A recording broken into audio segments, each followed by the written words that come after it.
नमस्कार दोस्तों। क्यों एक भोली भाली औरत अपने पति की मूर्ति के साथ जलकर अपने प्राण त्याग देती है। क्यों राजा विक्रमदत्त को एक चक्रवर्ती सम्राट होते हुए भी किसी दूसरे राजा के यहाँ नौकरी करनी पड़ती है। क्या राजा विक्रमदत्त एक मरी हुई औरत को फिर से जिंदा कर पाएंगे? जानने के लिए देखिए यह जबरदस्त कहानी। एक ब्राह्मण अपनी पत्नी के साथ उज्जैन नगर में रहता था। ब्राह्मण की पत्नी सुशीला बड़ी पतिव्रता स्त्री थी। ब्राह्मण कहने के लिए तो राजा के यहाँ नौकर था, परंतु राजा विक्रम ब्राह्मण से कोई कार्य नहीं करवाते थे।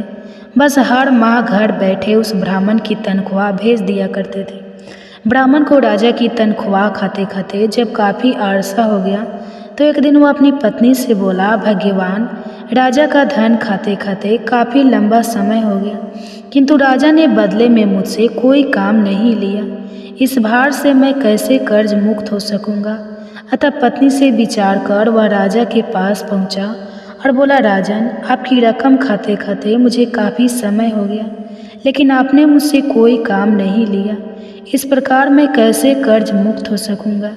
मेरी इच्छा है कि आप मुझसे कोई काम लें ताकि मैं आपके ऋण से मुक्त हो जाऊं। ब्राह्मण की बात सुनकर राजा बोला, हे ब्राह्मण, मेरी प्रतिज्ञा है कि मैं किसी ब्राह्मण से काम नहीं लेता, पर फिर भी आपकी यह इच्छा है तो मेरे कहने से गंगा स्नान कराओ और एक कलश गंगा जल मेरे लिए भी लेते आना। यही है आपका कार्य। राजा के वचन सुनकर ब्राह्मण अत्यंत प्रसन्न होकर अपने घर आया और सारा हाल अपनी पत्नी से कह सुनाया। वह बोली, स्वामी, आप चले जाओगे तो मैं आपके पीछे अन्न जल कैसे ग्रहण करूँगा? मेरा तो यह नियम है कि बिना आपके दर्शन किए अन्न जल ग्रहण नहीं करती। ब्राह्मण बोला, मैं अपनी मूर्ति बनवाकर घर के अंदर स्थापित कर दूँ तो उसके दर्शन करके अपना गुजारा कर लेना। यह कहकर उसने अपनी मूर्ति बनवाई और घर में स्थापित करवा दी और आवश्यक सामान ले राजा के पास जाकर बोला, महाराज, अब मैं जा रहा हूँ, मुझे आज्ञा दीजिए और मेरे पीछे से कृपा करके मेरी पत्नी की खैर खबर लेते रहना। उसको अब मैं आपकी शरण में छोड़े जा रहा हूँ। ब्राह्मण के वचन सुनकर राजा विक्रमदत्त बोला, हे ब्राह्मण, आपके किसी बात की चिंता ना करें और निश्चिंत होकर जाए। आश्वासन देकर राजा ने उसे मार्ग व्यय के लिए धन देकर विदा कर दिया। ब्राह्मण के गंगा स्नान पर जाने के बाद ब्राह्मणी हर रोज पहले उसकी मूर्ति को भोग लगाती और बाद में खुद खाती। एक दिन ब्राह्मण के पड़ोस में आग लग गई। वह आग इतनी तेजी से फैली कि देखते ही देखते ब्राह्मण ब्राह्मणी के घर तक आ पहुँचे। ब्राह्मणी अपने घर में लगी आग देखकर अपने पति की मूर्ति से कहने लगी, हे स्वामी, घर में आग लग गई है, कृपया बाहर चलो। जल्दी आग ने पूरे घर को अपने चपेट में ले लिया, परंतु ब्राह्मणी टस से मस ना हुई और वह उस ब्राह्मण की मूर्ति के आगे वही शब्द दोहरा रही, स्वामी, घर में आग लग गई है, बाहर चलो। आखिर ब्राह्मणी आग में ब्राह्मण की मूर्ति के साथ चिपट जलकर मर गई। जब राजा विक्रम को यह बात पता चली तो वह माथा पकड़कर बैठ गया और खुद से कहा, यह तो बड़ा अनर्थ हो गया। अब जब ब्राह्मण आकर पूछेगा तो मैं उसे क्या उत्तर दूंगा? ब्राह्मण अपनी पत्नी को राजा के हवाले छोड़कर उसके कहने से गंगा स्नान करने गया था, पर ब्राह्मणी तो उसकी मूर्ति के साथ जल चुकी थी।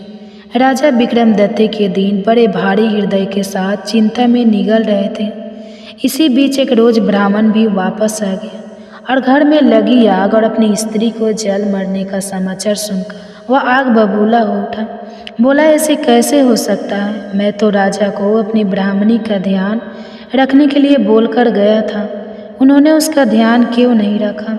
वह आनंद फानन में भागा भागा तुरंत राजा के पास गया और क्रोधित होकर पूछने लगा, हे राजा, मेरी स्त्री कहाँ है? कहाँ है मेरी ब्राह्मणी? राजा विक्रमदत्त ने भर हुए हृदय के साथ ब्राह्मण को सारा हाल कह सुनाया और बोला, हे ब्राह्मण देव, क्रोधित मत होइए, मैं किसी अन्य ब्राह्मण की योग्य कन्या से आपका पूर्ण विवाह करा दूंगा। यह सुन गुस्से से ब्राह्मण बोला, हे राजा, जहाँ से भी हो मेरी वही स्त्री मुझे ला कर दो जिसने मेरी प्रतिमा के साथ जलकर अपने प्राण त्याग दिए, अन्यथा मैं यही आपके दरबार में अपना सिर पटक पटक कर अपनी जान दे दूंगा।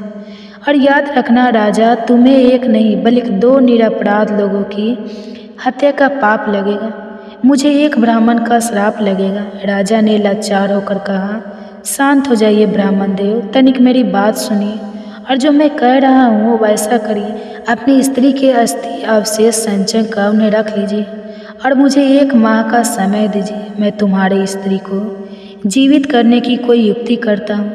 यह सुन ब्राह्मण कुछ शांत हुआ और जैसा राजा ने कहा था वैसा ही किया। राजा विक्रम अपना राजकाज अपने मंत्रियों को सौंपकर सादे बारे में अमृत की तलाश में चल पड़ा।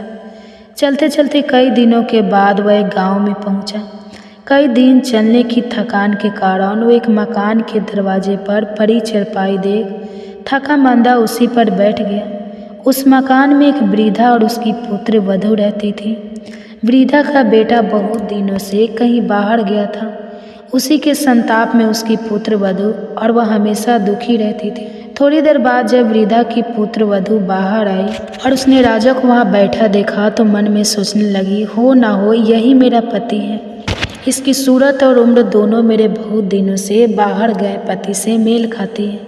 यह बात मन में विचार करके वह भीतर गई और अपनी से कहने लगी, माँ जी, मुझको ऐसा प्रतीत हो रहा है कि आपका बेटा लौट आया है और बाहर द्वार पर बैठा है। बहू की बात सुनकर बुढ़िया खुश होकर दौड़कर दरवाजे पर आई।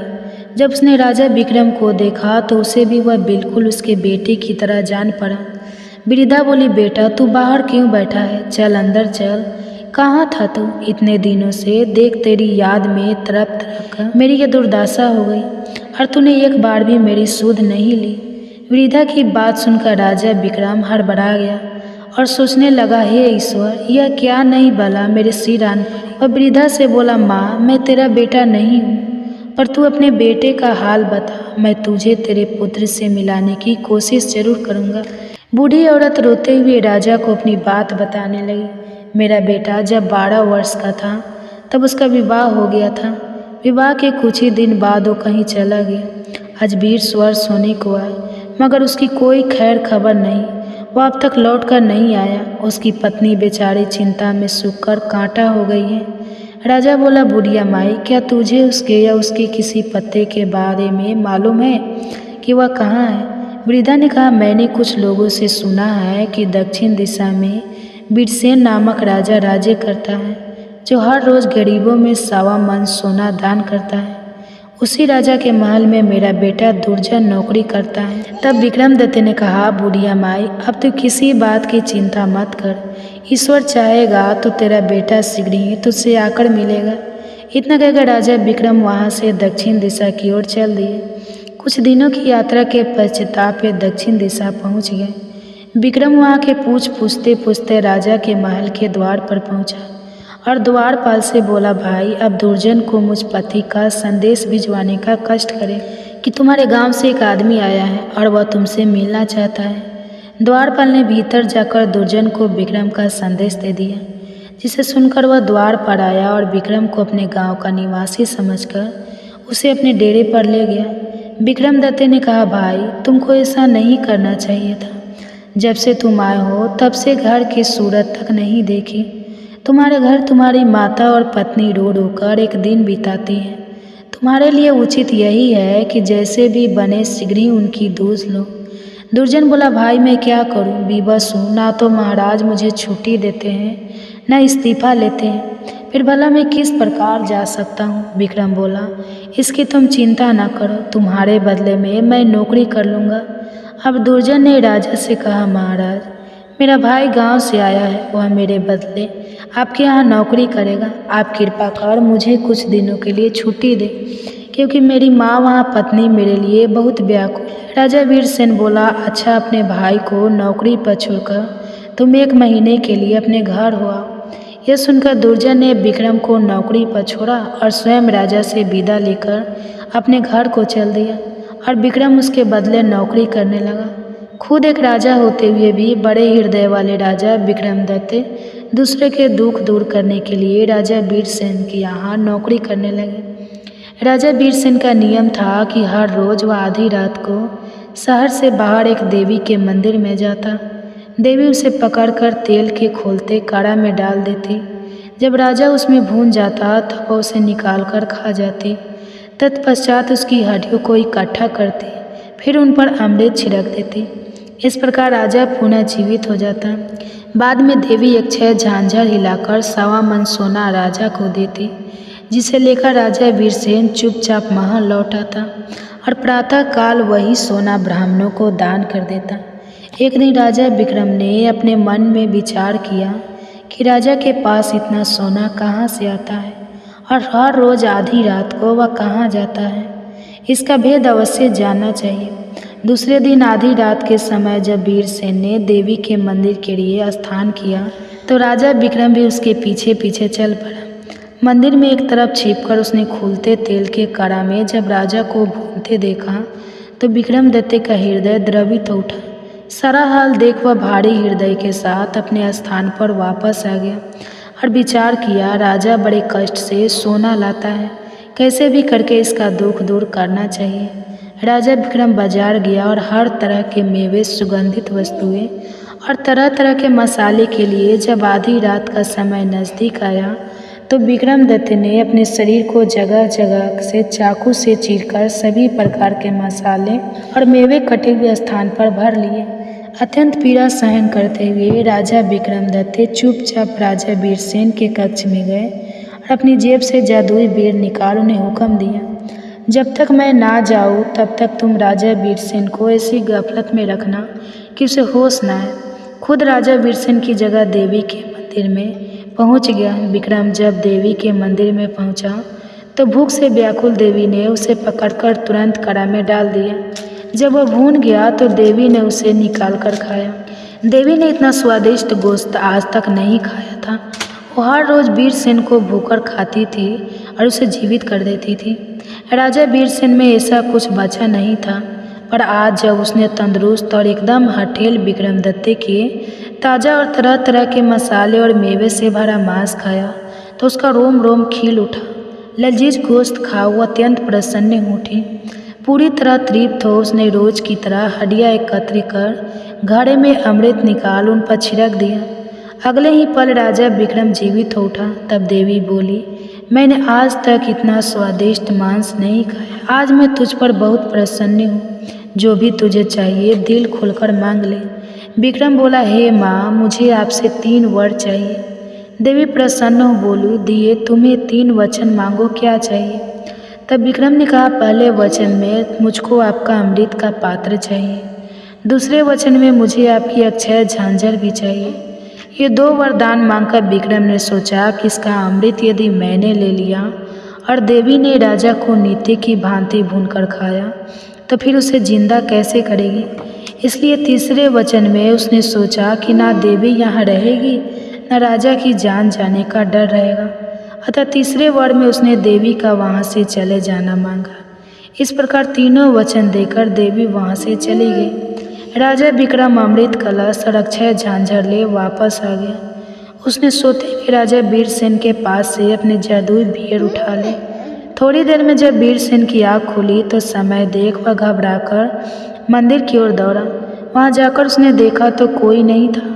कढ़ाई भी आधा पड़ा था। यह देखकर वह बहुत घबराया और मन में सोचने लगा, सुबह सोना कहाँ से दान करूँगा। लोग कहेंगे कि राजा दिवालिया हो गया, खजाने में धन नहीं रहा। यह सोचते सोचते वह घर आकर पलंग पर पड़ गया। चिंता में उसे रात भर नींद नहीं आई। करवटें बदलते बदलते ही सवेरा हो गया। भिक्षु पुकारने लगे, महाराज प्रातः काल हो गया, दान करने के लिए सिंहासन पर विराजिए। भिक्षु की पुकार सुनकर राजा अत्यंत दुखी हो रहा था। महल के बाहर भिक्षुक चिल्ला रहे थे। राजा शर्म और शोक में डूबा भिक्षुओं की आवाज़ सुन रहा था। राजा को शोक से समुद्र में डूबा देखकर विक्रम ने कहा, हे महाराज, सुस्त क्यों है, सोना दान क्यों नहीं कर रहे। वीरसेन ने आदि से अंत तक सारा हाल विक्रम को कह सुनाया और बोला, आज यह ब्राह्मण वर्ग विमुख हो जाएगा तो बड़ा अन्याय होगा। तब विक्रमदत्त ने राजा वीरसेन को अक्षय झांझर दी और कहा, लो निकाल लो इसमें से और बांट। इसके लिए अब तुम्हें कहीं जाने की जरूरत नहीं है, इसे अपने पास रखो। अक्षय झांझर देख राजा वीरसेन ने हैरान होते हुए पूछा, यह झांझर तुम्हारे पास कैसे आई। विक्रमदत्त ने राजा को सारा हाल कह सुनाया। सब सुनकर राजा वीरसेन विक्रमदत्त के पैरों में गिर पड़ा और बोला, आप धन्य हैं बंधु, आप कौन हैं। तब राजा विक्रम ने बताया, मैं उज्जैन नगर का राजा विक्रमदत्त हूँ। अमृत की तलाश में था कि मार्ग में मुझे दुर्जन की माता मिली। पुत्र की जुदाई में उसका बुरा हाल था। मैं उससे मिलकर यहाँ दुर्जन को उसकी माता की दुर्दशा से अवगत कराने चला आया हूँ। तब वीरसेन बोला, आप धन्य है राजन, जैसा आपके बारे में मैंने सुना था वैसा ही आपको पाया। वो झांझर वीरसेन को दे उनसे विदाई ले राजा विक्रम अपने राज्य की तरफ चल पड़ा। महीना पूरा होने के आया था। वायदे के मुताबिक तय समय में राजा विक्रमदत्त उज्जैन नगरी में पहुंच गए। उन्होंने ब्राह्मण को बुलाकर उसकी पत्नी की अस्थियां मंगवा ली। राजा ने जय हो उनके ऊपर अमृत छिड़का, तभी ब्राह्मणी उठ खड़ी हुई। ब्राह्मण ने खुशी से छलकते आंसुओं के साथ राजा विक्रमदत्त के पैरों में गिरकर उनका धन्यवाद किया और उनके बुरे व्यवहार के लिए उनसे क्षमा मांगी। राजा विक्रमदत्त केवल एक महान योद्धा शासक नहीं थे, बल्कि उन्होंने दूसरों के दुखों को दूर करने के लिए अपने जीवन को जोखिम में डालने से भी परहेज नहीं किया। उनकी अमृत की तलाश एक ब्राह्मण के दुखी परिवार को जोड़ने का संकल्प और राजा वीरसेन की समस्या को हल करने के लिए अपनी अद्वितीय योजना यह दर्शाती है कि एक सच्चा राजा केवल अपनी प्रजा का भला सोचता है। निष्कर्ष, जब हम अंदर से किसी का भला सोचकर किसी कार्य के लिए प्रयास करते हैं तो वह चाहे कितना ही कठिन क्यों न हो, वह मालिक व प्रभु हमारे लिए नए नए रास्ते खोल ही देता है। कहानी अंत तक देखने के लिए आप सबका तहे दिल से धन्यवाद।